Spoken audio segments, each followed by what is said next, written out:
सिंधिया में आप ये कहें कि आज़ादी के बाद नेहरू ने भी शुरू पहले कहा तो नहीं आए महाराजा सिंधिया। उसके बाद श्रीमती विजयराजे सिंधिया आई इंदिरा गांधी के समय में, उनका संबंध भी रहा और उसके बाद उन्होंने विद्रोह भी किया, कांग्रेस को भी छोड़ा।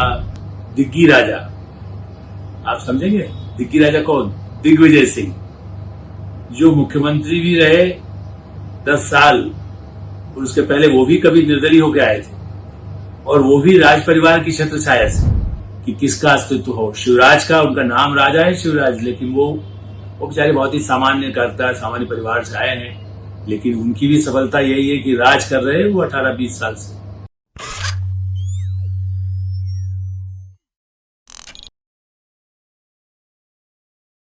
नमस्कार, मैं हूं आलोक मेहता। एडिटर साई में आपका स्वागत है। चुनाव पर राजा रानियों की लगाम। आप सोचेंगे लोकतंत्र का चुनाव है, आजादी को 75 वर्ष हो गए हैं, राजा तो कब के चले गए, महाराजा कब के चले गए, यूपर्स छिन चुका, लेकिन कुछ तो तथ्य है। हम ऐसे ही आपको नहीं कहानी सुनाना चाहते कि कोई कहानी राजा महाराजाओं की ही सुनाए। और सबसे दिलचस्प मामला ये भी है कि ऐसा राज परिवार जो आज से नहीं, लगभग 300 नहीं 400 वर्षों से जिस इलाके पर राज कर रहा था, चुनाव पर आज भी उसका असर है। और जो भी लोकतंत्र है उसके बाद भी जनता, राजनीतिक दल ये मानने को तैयार होते हैं कि हाँ भाई, उसके हिसाब से भी कई चुनाव क्षेत्र प्रभावित होते हैं।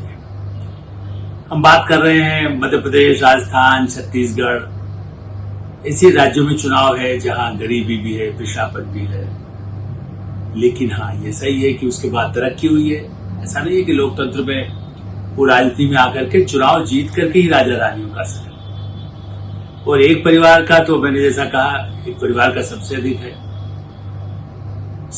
आज आप बताइए, इस समय है 2023 और सिंधिया परिवार मध्य प्रदेश के एक बड़े हिस्से पर, ग्वालियर के राजा के रूप में उनको जानते हैं, लेकिन मालवा प्रदेश पूरा मध्य प्रदेश का एक बड़ा हिस्सा, इसमें उज्जैन भी आता है, अब तो इंदौर भी आता है। इंदौर में होलकर थे, लेकिन सिंधिया का दबदबा राज परिवार का 1717, फिर यदि कहें कि 1818, और पहले तो ये हुआ कि भाई चलिए पेशवा बाजीराव पेशवा ने उनको कुछ वहां कम दिया था, लेकिन वो उसके बाद कैसे सत्ता के सिंहासन पर रहे। स्वतंत्रता से पहले अंग्रेज आ गए, लोगों के साथ भी उनका तालमेल रहा, तब भी महाराजा का उनका जो पद है, उन्होंने सब कुछ अंग्रेजों की कई बातों को स्वीकार किया। कुछ इस इलाके की महारानी लक्ष्मीबाई और उन लोगों ने जो तात्या टोपे, इन लोगों ने जो संघर्ष किया था, वो अलग कहानी है सत्ताओं की, उसके बाद की भी। लेकिन हाँ, राजनीति की बात, चूंकि ताजी बातें करना ज्यादा अच्छा है, और इसलिए मैंने इसीलिए शुरुआत पहले उस परिवार के बारे में कही। वैसे सब जानते हैं, लेकिन ये नहीं सोचेंगे कि 400 वर्षों से भाई कोई लोकतंत्र में इतना। देखिए, ब्रिटेन में भी महाराजा आ गए, चार्ल्स महाराजा बन गए, महारानी ने लगभग कितने वर्ष राज किया, 80-90 तो उम्र, मतलब उनकी जबकि जितनी रही, वो जीवित रहते हुए महारानी ने राज किया था। और उसके बाद महाराज चार्ल्स हैं, तो वे पहले कभी रहा, लेकिन उसके बाद धीरे धीरे वहां पर लोकतंत्र के हिसाब से वो राजा और महारानी केवल एक प्रतीकात्मक, और उनकी कई कुछ स्वीकृति, जैसे हमारे यहाँ होता है, उनकी स्वीकृति होगी, नियुक्ति वो करेंगी, कहीं हटाना हो या संसद भंग करना हो तब होता है। उनकी भूमिका वहां अब उतनी राजनीति में तो कतई नहीं रही, बल्कि राजनीति में तो उनका विरोध होता है कि इन पर इतना खर्च न किया जाए सरकारी खजाने, इसीलिए उनके दिवाले निकल रहे। इसकी कहानी हमने पहले बताई है कि कैसे उनका महल बिक गए। भारत में भी राज परिवारों के महल के कुछ हिस्से या कुछ जो परिवार की संपत्तियां हैं, वो होटल में जरूर यहाँ भी तब्दील हुई। बहरहाल तो देखिए, सिंधिया में आप ये कहें कि आजादी के बाद नेहरू ने भी शुरू पहले कहा तो नहीं आए महाराजा सिंधिया। उसके बाद श्रीमती विजयराजे सिंधिया आई इंदिरा गांधी के समय में, उनका संबंध भी रहा और उसके बाद उन्होंने विद्रोह भी किया, कांग्रेस को भी छोड़ा। इस तरह माधवराव सिंधिया वो भी पहले निर्दलीय आए, फिर उसके बाद उन्होंने भी मतलब अपने हिसाब से जो काम करके कांग्रेस के साथ रहे, जो कि उनका कुछ समय जनसंघ और इवन माता जी के रहते हुए भी कुछ पारिवारिक मतभेद कहिए और ये माधवराव सिंधिया के दुर्घटना में निधन हो गया, ज्योतिरादित्य सिंधिया सत्ता में आ गए। तो ये परंपरा इसको कहते हैं कि राणो सिंह मतलब जिस हिसाब से जिनको सत्ता मिली थी वो परिवार ग्वालियर, मालवा प्रदेश जिसमें उज्जैन, इंदौर, शाजापुर, गुना, शिवपुरी ऐसे कई इलाके माने जाते हैं जहां उनका प्रभाव का कॉन्स्टिट्यूंसीज में चुनाव क्षेत्रों में बड़ा असर पड़ता है। और इसलिए कोई कांग्रेस सत्ता में हो या भारतीय जनता पार्टी से, श्रीमती विजया सिंधिया तो भारतीय जनता पार्टी की संस्थापकों में से रही। माधवराव और ज्योतिरादित्य पहले कांग्रेस में रहे, लेकिन उसके बाद जो है वो भारतीय जनता पार्टी में ज्योतिरादित्य आ गए।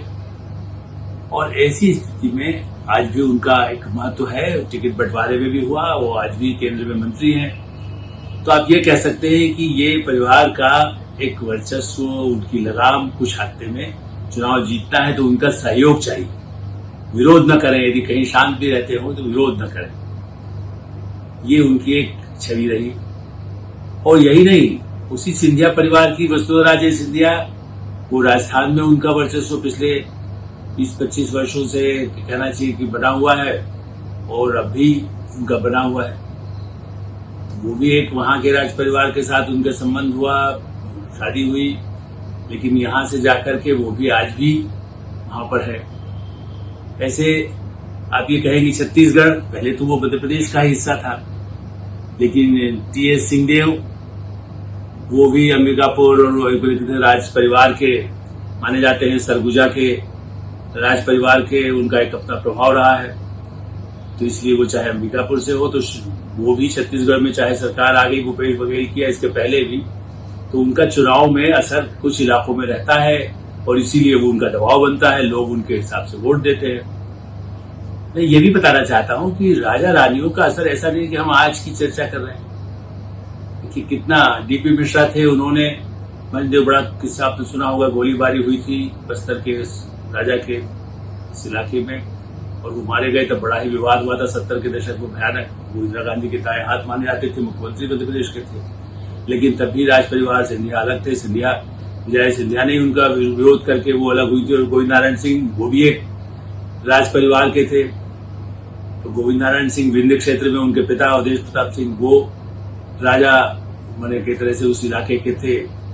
उनके बेटे गोविंद नारायण सिंह ने विद्रोह भी किया, वो मुख्यमंत्री भी रहे, बाद में राज्यपाल रहे, तो विंध्य क्षेत्र में उनका असर रहा। राज परिवारों के नाम का या पुरानी पृष्ठभूमि का असर यही कि लगाम भाई, आफ्टर चुनाव की दिशा किधर हो, चुनाव के घोड़े जो दौड़ते हैं, अब कार दौड़ती है, पहले घोड़े दौड़ते थे, बैलगाड़ियां दौड़ती थी, अब आजकल जो है वो विमान, हवाई जहाज और हेलीकॉप्टर दौड़ते हैं। तो उसमें आप कह सकते हैं कि बटन दबाए और आगे बढ़ जाए, लेकिन लगाम तो लगाम है।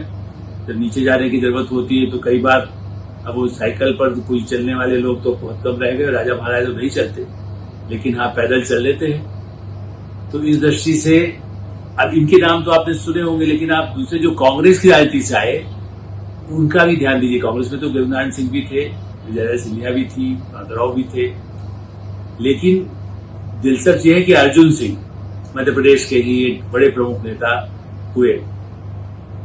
अब उनको कहा जाता था कुंवर अर्जुन सिंह, जबकि चुरहट के वो जागीरदार परिवार के थे। मैं गया हूं चुरहट में, ग्वालियर भी गया हूं, इन सब इलाकों में जहां जहां राजा महाराजा रहे हैं, उनके महल, उनके पुराने महल या बिक चुके महल, उन लोगों को देखने का मौका मिला। लेकिन इस दृष्टि से आप ये कहेंगे कि अर्जुन सिंह चुरहट, और अर्जुन सिंह ने भी मध्य प्रदेश पर मुख्यमंत्री के रूप में, केंद्रीय में वो तो प्रधानमंत्री पद के दावेदार भी थे, और इसीलिए कांग्रेस में उनके पिता कांग्रेस में ही थे और चुनाव लड़ रहे थे। लेकिन 57 में नेहरू ने ही कहा कि भ्रष्टाचार के आरोप इन पर हैं तो इनको वोट मत दीजिए, उम्मीदवार घोषित हो गए, उसके बाद हटा दिया। लेकिन बहरहाल अर्जुन सिंह पहले निर्दलीय आए और उसके बाद राजनीति में कांग्रेस के साथ आए, तो कांग्रेस के साथ बने रहे। एक बार तिवारी कांग्रेस जरूर बनी थी, बाजित हुई जब नरसिंह का उन्होंने विरोध किया था, जो उनको लगता था कि सोनिया गांधी शायद उनको ही प्रधानमंत्री बना दे। नांदर तिवारी के नाम पर सरकार बनी थी, तिवारी जी का ज्यादा प्रभाव था, पुराने नेता थे, लेकिन अर्जुन सिंह भी उस तरह के उम्मीदवार थे। तो अर्जुन सिंह भी कहने को तो कुंवर अर्जुन सिंह चुरहट के, लेकिन वो किस लिए फंसे? उस समय भी एक चुरहट बाल कल्याण सोसाइटी बनाई, तो उस पर विवाद हो गया, वो मामला कोर्ट में भी गया कि भ्रष्टाचार, उसमें बाल कल्याण के नाम पर जो चंदा मिला। इवन यूनियन कार्बाइड, सबसे बड़ा भोपाल का गैस कांड, याद होगा आपको, इतना भयानक जो गैस कांड हुआ, वो तो न भूतो न भविष्यति जैसी स्थिति भारत में थी। और उस गैस कांड की यूनियन कार्बाइड ने इस चुरहट बाल सोसाइटी को, चाहे उस समय के हिसाब से 1.5 लाख ही दिया हो दान, लेकिन और भी, बल्कि उसके एंडरसन को तो भागने का आरोप भी अर्जुन सिंह पर लगा था, लेकिन ज्यादा तब गया चूंकि सत्ता में वो थे ही, तो केंद्र में भी राजीव गांधी की सरकार भी थी। तो विवादों में बने रहे वो चुरहट के कार्ड, लाटरी कार्ड जिसको आप कह सकते हैं, वो हुआ। कुछ और भी विवाद उन पर बने रहे, और इसलिए उनका केरवा महल, जिसको बड़ी चर्चा में रहता था, और जो महल जब बना, उन्होंने तो कहा रहे 18-20 लाख खर्च हुआ है, लेकिन उसकी कीमत तब भी, जब वो गवर्नर थे तब बन रहा था। हमने तब भी मैंने एक स्टोरी की थी, कैसे भव्य संगमरमर कहाँ से आ रहा है, तो वो कम से कम उस समय में भी उसकी कीमत जो बताई गई थी सरकारी 1-1.5 करोड़ रुपया तो थी ही, लेकिन उन्होंने अपनी घोषित उसको कम किया हुआ था। तो अपने महल के लिए भी अर्जुन सिंह मुख्यमंत्री रहते हुए भी, राजनीति करते हुए, अब भी उस परिवार का दबदबा है। मध्य प्रदेश में अजय सिंह उन्हीं के बेटे हैं। और अब मजेदार बात यह कि घर में उनको भी राहुल, जैसे हमने कल अशोक गहलोत के बारे में बताया था कि एक बेटी का नाम सोनिया, तो इनका नाम तो अजय सिंह रखा गया, लेकिन इनको घर में राहुल बुलाते थे, राहुल भैया। ये अलग बात है कि अजय सिंह पर यहां तक आरोप आए कि अपनी मां को उस केरवा महल में आने से इन्होंने रोक दिया था। बड़ा ही उस पर उन्हें कानूनी लड़ाई लड़ना पड़ी उनकी मां को, सरोज जी को। सरोज सिंह अब तो नहीं रही है। तो राज परिवार में बहुत बड़ा उन्हें, सिंधिया परिवार का तो पारिवारिक संपत्ति का झगड़ा आज तक चल रहा है। पहले भाई बहनों के बीच था, फिर अब अभी भी भतीजे और बुआओं के बीच में भी है। मतलब वो जाता है, कभी लगता है निपट रहा है, फिर रहता है।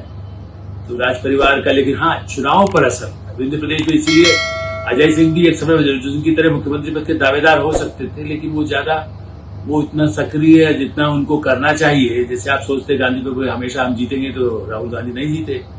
तो अजय सिंह का भी वैसा प्रभाव अपने इलाके तक तो है, कुछ चुनाव क्षेत्रों पर उनका असर रहता है, तो आप ही कह सकते हैं। और उससे ज्यादा असर किसका है?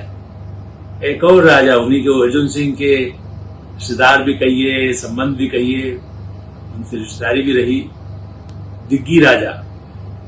आप समझेंगे दिग्गी राजा कौन? दिग्विजय सिंह, जो मुख्यमंत्री भी रहे 10 साल, और उसके पहले वो भी कभी निर्दलीय होकर आए थे, और वो भी राज परिवार की छत्र छाया से। जब वो नगरपालिका के अध्यक्ष बने राघवगढ़, जो उनका इलाका जिसको कहते हैं, वो भी कहते हैं कि हम तो राघवगढ़ के राज परिवार के हैं। अब क्या, उस समय जो जागीरदार होते थे, कुछ छोटे छोटे, आप कहें कि कुछ गांव मिला करके, उसको भी राजा ही उसको लोग बोलने लगते थे, राजा साहब जहां जा रहे हैं। जागीरदार साहब कहीं कहते थे, लेकिन हाँ चलिए, तो राजा कहते हैं। तो उनको जब महेश जोशी, जो कांग्रेस के मतलब उस समय बड़े युवा नेता भी थे, क्योंकि जब उन्होंने प्रवेश दिया 74 में, तो उन्होंने कहा रे राजा आ गए। तब से दिग्गी राजा को, दिग्विजय सिंह को दिग्गी राजा कहा जाता है। कई लोग उनके जो कांग्रेसी संबंध वाले हैं उनको राजा ही कहते हैं, जबकि राजा नहीं। हाँ, वो चुनाव पर उनका असर रहा, संगठन का काम भी किया, मुख्यमंत्री रहे, बाद में वो भी प्रधानमंत्री पद के दावेदार थे। उनको भी किसी ने सपना दिखा दिया था ज्योतिष ने कि मुख्यमंत्री पद छोटा है, आप तो प्रधानमंत्री बनेंगे। तो उनको एक था राघवगढ़ के राज परिवार का, तो मैं भी हूं। तो वो भी लगाम कसते हैं आज भी कमलनाथ के लिए। उनके बीच में संबंध बहुत अच्छे भी रहे, लेकिन हाँ, बीच बीच में वो लगाम कसते हैं कि ये घोड़े यहां नहीं दौड़ने देंगे, हरवा देंगे। तलवार नहीं निकलती है आजकल, लेकिन अपने जो घुड़सवार है, जो चुनावी रथ पर बैठ जाते हैं, अब उनको रथ तो कहा आपने सुना, रोज रथ चलते रहते, हर पार्टी का रथ चलता रहता है। तो उसमें भी दिग्गी राजा भी रथ कभी जाते हैं, कहीं पदयात्रा भी कर लेते हैं। सोचते हैं नर्मदा जी, यदि वो कर सकते हैं शिवराज सिंह नर्मदा की परिक्रमा, तो मैं भी कर लूंगा। राज परिवार से होते हुए भी, वो भी धार्मिक भी अपने को कहते हैं, लेकिन उसके बाद भी चाहे आतंकवादी हो, चाहे बड़ा ही खतरनाक लोग हों, उनका हत्या का आपने सुना होगा बटाला जो कहता है, जिसमें कह सकते हैं कि एनकाउंटर जो हुआ था पुलिस का, जिसको मारा गया, उसको भी उन्होंने शहीद का दर्जा दीजिए, वो तो इनकाउंटर भी फ्रॉड फेक हुआ था, ऐसा कह करके उन्होंने बड़ा विवाद में आए। तो दिग्विजय सिंह का कहना ये रहा है कि अपने लोगों से वो कहते थे कि मैं तो डीपी मिश्रा का इस मंत्र को याद रखता हूं कि अपने को चर्चा में बनाए रखें। तो कभी वो राजा बन जाते हैं, कभी फकीर बन जाते हैं, कभी कारोबारी बन जाते हैं। कमलनाथ कहते हैं उनसे मेरा कारोबारी रिश्ता है। तो राजा वो अपने को समझते हैं, वो इस बात से खुश होते हैं कि उनको जब राजा साहब कहा जाए, नहीं कहा जाए तो फिर दिग्विजय सिंह जी तो कहते ही हैं लोग। उनकी भी रानी साहिबा ही कहलाती थी। जब मुख्यमंत्री जो थे तो उनकी पत्नी को जब वो नहीं रही, बाद में उन्होंने जो टीवी के एंकर रही उनके साथ, अमृता जी के साथ विवाह कर लिया। तो ये राजा रहते हुए भी वो एक संपन्नता भी हो, विवाह हो, प्रेम हो, इन सब की कहानी है। लेकिन हाँ, चुनाव की लगाम में उनकी भूमिका रहे, वो लगाम कसते रहे। जिस पार्टी को जीतना हो, जिस इलाके में जीतना हो, और उनका जहां प्रभाव हो जनता के बीच में, वो उसी तरह से तिलक लगाए हुए, माला पहने हुए, बड़ी बड़ी कुर्सियों पर बैठ करके। और ऐसा तो नहीं है, कमलनाथ जी के पास तो अपनी हवाई कंपनियां हैं, हवाई जहाज की कंपनियां हैं, तो वो राजा से तो कम नहीं है, इसमें कोई शक नहीं है। ये जी कि उस सिंधिया राज परिवार की संपत्ति से तो मुकाबला चाहे न कर सके, अब उनसे प्रतिद्वंदिता हो गई।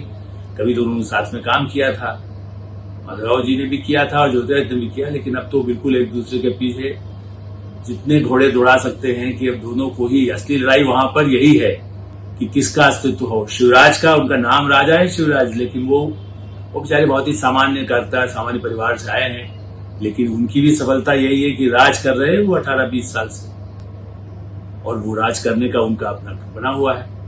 तो इसलिए राजा रानियों का वर्चस्व या उनकी लगाम इन चुनाव क्षेत्रों में मध्य प्रदेश, छत्तीसगढ़, राजस्थान, तीनों पर है, रहा है, और कब तक रहेगा ये जनता डिसाइड करेगी। जनता ही फैसला करती है लोकतंत्र में।